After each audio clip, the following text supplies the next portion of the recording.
fellow nerdmaids and nerdmaids-to-be. My name is Faith, and today I'm going to help you figure out how are you supposed to use your SunTails Mermaid tail. In this video, I'll be demonstrating how to use your tail effectively, some care, and some safety tips. The first thing I want to touch on is how to put on your tail. Most importantly, you need to put it on at the edge of the pool. Now, SunTails monofins are a little bit different, and to put them on, what they recommend is to get the foot straps wet first because it's Velcro, so it'll change differently when it's wet. So you put your feet into the socks, and then you adjust the straps around the tops of your feet. And then you swim in it. Usually that'll help kind of loosen up the neoprene and help you figure it out. Then what you do is you very carefully put your monofin inside the bottom part of your tail, roll it down like some hosiery around your ankles so you can see the sock portion. Then you put your feet in, fasten the top strap, and pull your tail up. I hop in the water and then adjust my tail as needed. Alright, now time for the effective use of your tail. It's important that when you become a mermaid, you actually know how to swim! Oh, fantastic, you already know how to swim? Great! Let's work on some progressions towards becoming a mermaid. I happen to be an experienced swim teacher, and here's a simple explanation of how to do the dolphin kick. So your whole body should be like a wave. It's not just a kick of the legs and feet. How I like to start it is by pressing my chest down, then releasing it, then pressing my hips down once I release my chest, and then release them. Your legs should follow and feel fluid in this motion. Your knees should be slightly bent, but not too much, obviously, because mermaids don't have knees. When I teach people this, it helps to start at the edge of the pool, hold on to it, and get a feel for the motion of mermaiding. Then get off the wall and give it a try, rolling your whole body like a wave. After you've tried that a few times, I also find it helps to add my arms. You can imagine that you're following your fingertips as you're doing your dolphin kick. It also helps if you have access to them to add flippers. It gives you a little bit of power and helps you figure out how to use your feet a little bit more when there's something on top of them. Then you add your tail and you look and swim like a real mermaid. Before actually putting the whole tail on, practice doing your dolphin kick again with just your bare legs, then with just the monofin. Anytime I get a new type of tail, I always practice with just the monofin first for safety reasons. When you do start to swim, take it slow, start where you can touch, and then move to deeper water. And now for some safety tips, coming at you from someone who has now like 3 more years of lifeguarding after I first published my tutorial.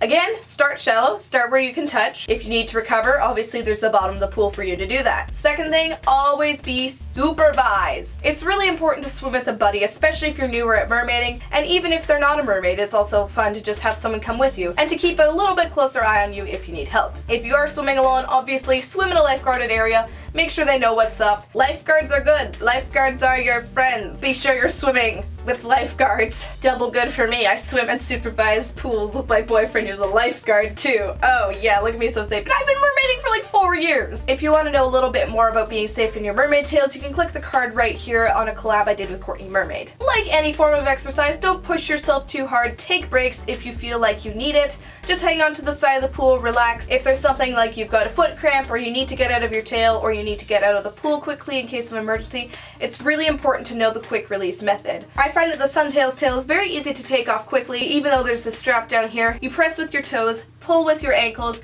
and usually you can swim out of your tail. If it's a little bit tighter, it also helps to pull it down to your waist, but most of the time I'm able to take off the tail within 1 to 2 seconds. This is why I think the SunTails is a super great safe fin, because it is so easy to take off. Fabric tails are good, you guys. Fabric tails are great. They're safe. And of course, it's good to know how to float in your mermaid tail if you don't feel like you need to take it off, but you want to recover. If you got like water up your face and you're all like flustered, or you've got a cramp, or you just feel really tired to take a break, what you do is a little bit of a potato chip action. So you start with your fin vertical, and then you kind of slowly bring it up to the surface, point your toes, arch your back, and sometimes it helps to put your hands above your head and just help you breathe normally and relax. Again, I have a full safety video chock full of lots of lifeguard information and insider knowledge, so please give that a watch, especially if you're getting into mermaiding. Alright, and here's some ways to keep your tail nice and long lasting, especially if it's your only tail. You want to make sure it stays really nice. The first tip is to not rub or bump your tail on the side of the pool.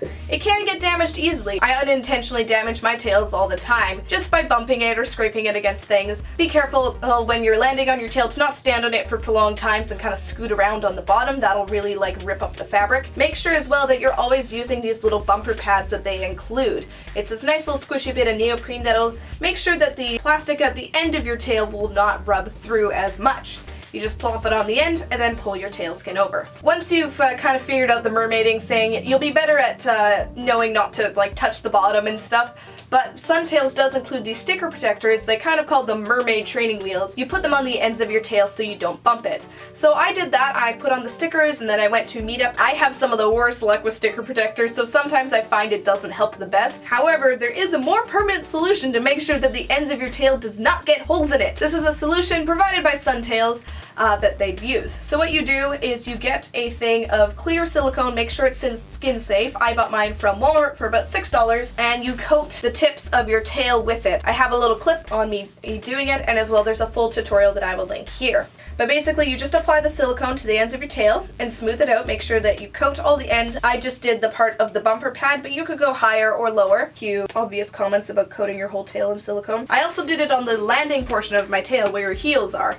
See how that's a little bit shiny? So anytime I land or bump the heel portion of my tail, it won't get holes or scrapes on it. Now, I'm not super great and crafty, so it doesn't look the best, but it does help protect the tail. I've swam in this once before, and it's not really peeling off as much as I thought it would, so that's great. Worst comes to worst, I still have that tube of silicone, so if I need to, I can just reapply it. Now, another great thing about keeping your tail nice is that SunTails has an unlimited warranty! That's right, they guarantee that this monofin will last you a lifetime, so it won't crack or break. But if you do happen to crack it, maybe by landing on it incorrectly, like so, they will replace it for you. As well, they also have warranties on their tails if they happen to rip or break when you use the proper protection on it. So look into that, you know, if your tail breaks, it might not be the end of the world. There are options. Don't put your tails in hot water. That's not the best idea. Just don't do it. After I go swimming, of course, I always rinse it in cold water. This is my little routine after I go swimming. Most of the time what I do is I actually shower with my tail, so I'll be like washing my hair and washing my tail at the same time. And I just rinse it out, make sure I've got the water going through every part of the tail. Don't wring your tail. I usually just kind of press it to dry, roll it up in my towel. As well, for the monofin, make sure that you're rinsing out the neoprene too. You want that to be nice. I never take it off unless I've gone to the beach and I've got dirt or particles trapped in it. And with taking it off, it's super easy to do.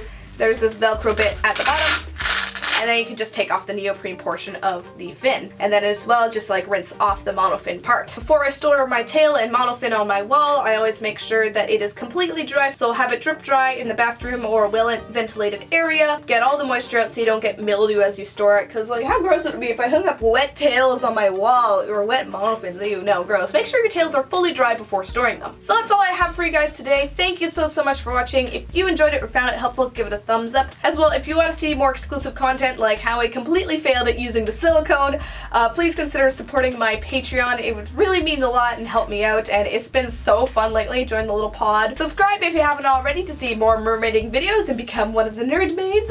Thank you so much for watching, and I'll see you later. Bye!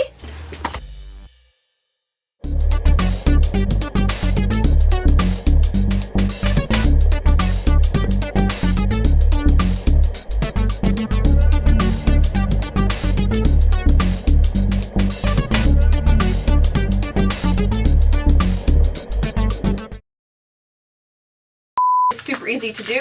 There's this Velcro